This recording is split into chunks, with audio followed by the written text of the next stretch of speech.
অন্য যে কোনো পকোড়ার তুলনায় এই পকোড়াগুলো কিন্তু হবে দারুণ মুচমুচা আর খেতেও হবে অনেক বেশি সুস্বাদু। এই পকোড়ার মধ্যে কিন্তু আপনারা কাবাব এবং পকোড়া দুটোর টেস্টই পাবেন। এটা এত ভালো খেতে হয়। তো অবশ্যই বাড়িতে তৈরি করে খেয়ে দেখুন। এই বর্ষায় কিন্তু চায়ের সঙ্গে এই পকোড়া থাকলে আড্ডাটা পুরো জমে যাবে। এত ভালো খেতে হবে, বাড়ির বড় থেকে ছোট সকলেই কিন্তু খুব পছন্দ করবে। তো তার জন্য আমি প্রথমেই নিয়ে নিয়েছি কিছুটা সয়াবিন। সয়াবিনটাকে আমি এখানে গরম জলে 10 মিনিটের জন্য ভিজিয়ে রেখেছিলাম। তো দেখুন সয়াবিনগুলো কিন্তু একদম সফট হয়ে গেছে। এবার ঠান্ডা জলে সয়াবিনগুলো দিয়ে এগুলোকে ভালো করে চেপে চেপে জল ঝরিয়ে তুলে নেব। সয়াবিনগুলোতে যাতে একটুও জল না থাকে সেটা একটু খেয়াল রাখতে হবে।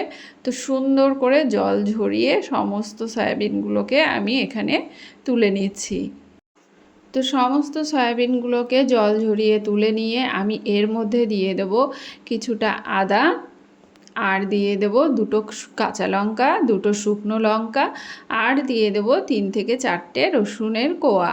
এবার এটাকে সুন্দর করে পেস্ট করে নিতে হবে। এই দেখুন এরকম একটা মিহি পেস্ট আমরা তৈরি করে নেব। এবার আমি এর মধ্যে দিয়ে দিচ্ছি বেশ কিছুটা পেঁয়াজ কুচি, আর দিয়ে দেব কারি পাতা কুচি, দিয়ে দেব কিছুটা কসুরি মেথি। কসুরি মেথি থাকলে অবশ্যই দেবেন, এর ফ্লেভারটা কিন্তু খুব ভালো আসে। তো কসুরি মেথি দিয়ে দিলাম, আর দিয়ে দিচ্ছি ধনে গুঁড়ো, দিয়ে দেব একটু ভেজে নেওয়া জিরের গুঁড়ো। ভেজে নেওয়া জিরে গুঁড়ো দিয়ে তার মধ্যে দিয়ে দিচ্ছি সামান্য একটু হলুদ গুঁড়ো, আর দেব স্বাদ মতো লবণ, আর দিয়ে দেব সামান্য একটু গরম মশলার গুঁড়ো। আপনারা গরম মশলার গুঁড়োর জায়গায় যদি আপনাদের কাছে কিচেন কিং মশলা থাকে বা চিকেন মশলা থাকে সেটা কিন্তু ব্যবহার করতে পারেন। এবার আমি দিয়ে দিয়েছি এখানে 1 টুকরো লেবুর রস। আপনারা লেবুর রসের পরিবর্তে কিন্তু এখানে আমচুর পাউডার কিংবা চাট মশলাও ব্যবহার করতে পারেন।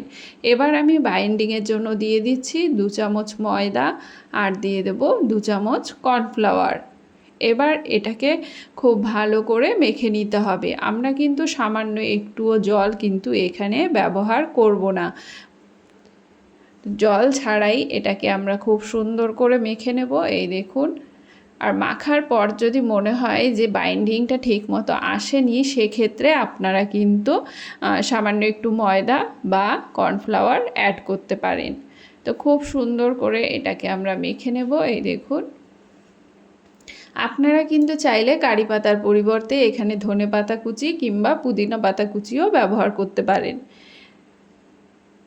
তো দেখুন খুব সুন্দর করে আমি মেখে নিয়েছি, আর পকোড়ার শেপটাও কিন্তু চলে এসেছে। অতএব আমার বাইন্ডিংটা কিন্তু একদম পারফেক্ট আছে।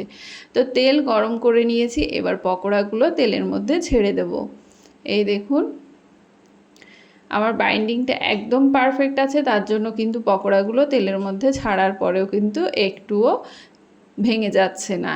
যদি এখানে বাইন্ডিংটা ঠিক মতো না হতো তাহলে কিন্তু পকোড়াগুলো তেলে দিলে ভেঙে যেত। তো এবার আমরা এটাকে মিডিয়াম আঁচে সুন্দর করে উল্টে পাল্টে লাল লাল করে ভেজে নেব। তো বাড়িতে অবশ্যই এই বর্ষার দিনে এই পাকোড়াগুলো একবার তৈরি করে খেয়ে দেখুন। এটা খেতে কিন্তু দারুণ লাগে, বাড়ির সকলেই খুব পছন্দ করবে। এটা দারুণ মুচমুচা হয় খেতে, আর এটা কিন্তু অন্য সব পকোড়ার তুলনায় অনেক বেশি সুস্বাদু। তো দেখুন বন্ধুরা, দেখতে দেখতে আমার পকোড়াগুলো কিন্তু একদম ভাজা হয়ে গেছে। তো সুন্দর করে লাল লাল করে আমি পকোড়াগুলোকে ভেজে নামিয়ে নিচ্ছি। তো এভাবেই সমস্ত পকোড়াগুলোকে আমি ভেজে নেব। তো আজকের পকোড়ার রেসিপিগুলো আপনাদের কেমন লাগলো অবশ্যই কমেন্ট করে জানাবেন। রেসিপি ভালো লাগলে লাইক শেয়ার করে চ্যানেলটিকে সাবস্ক্রাইব করে পাশে থাকার অনুরোধ রইল। দেখা হবে আরেকটি নতুন রেসিপির সঙ্গে। ততক্ষণের জন্য সকলে ভালো থাকবেন, সুস্থ থাকবেন। টাটা।